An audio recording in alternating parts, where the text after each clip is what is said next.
Hello, welcome back, Box01 here, and welcome to another installment of Microfighter March. Here, we're going to be reviewing this set. I think it's the U-Wing. From the Series 4 Microfighters. Pretty cool one. Let me check the back for the year released, as you can see, 2017.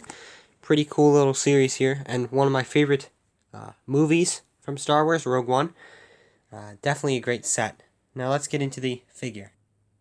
Here we go with the actual figure, and it is a pretty nice little pilot here. He is wearing that dark blue body with the dark tan suit or gear over it, I guess. He has a nice respirator on his chest, and he has that very cool dual-molded helmet. I don't know why they changed it. I forget if people didn't like it or whatever, but I always thought those were super cool. I thought it looked great without the helmet because you could put a piece of hair on it and it looked normal, instead of having the printed visor. But as you can see, double-sided face, pretty cool. And then the even cooler helmet. I do like the mold for this one. Anyway, that's pretty much it for the figure, besides he does hold a pistol. So, kind of nice there as well. Here we go with the U-Wing build. And it is a pretty cool little ship here. It has some nice features as well as just some cool building pieces on it.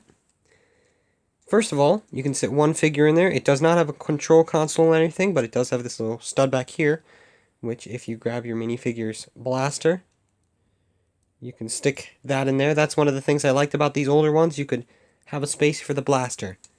But on the front, it has two stud shooters, which they're stud shooters. They work pretty well. And then it also has this little feature, which it can open up. Kind of cool. These are prone to falling off. That's one thing. They are not very well connected. They are only connected by one stud, but they work pretty well. And this could be like a new position for it. Maybe attack position or just different, I guess. Don't know exactly what it's supposed to be because I haven't watched Rogue One in a couple years.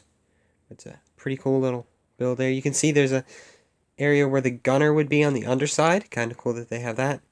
Just see some more stuff. You can see that that's accomplished using hinge for that mechanism. And then it does use minifigure heads in white, blank minifigure heads that is, for the engines, for the front of the engines.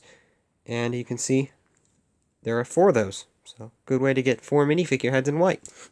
But let's see what it looks like with the figure in it and with those studs back in. Here we go with the figure inside and as well as those studs back there. As I said, these fall off easily, but you can see one falling off already. But it's pretty cool. Pretty cool little build. Looks good with the figure in it. Time for my opinions. My opinion is that this is a pretty cool set here. It has great figure. Definitely one of my favorite for the just normal pilots. It has nice little pieces that you don't see all the time, like those heads. And then it has a good build overall. One thing I don't like is, of course, as I said, these engines fall off and they can easily get lost because they're quite small. But overall, it's a pretty good set. Now, before we go, let's see some of the other sets from that wave.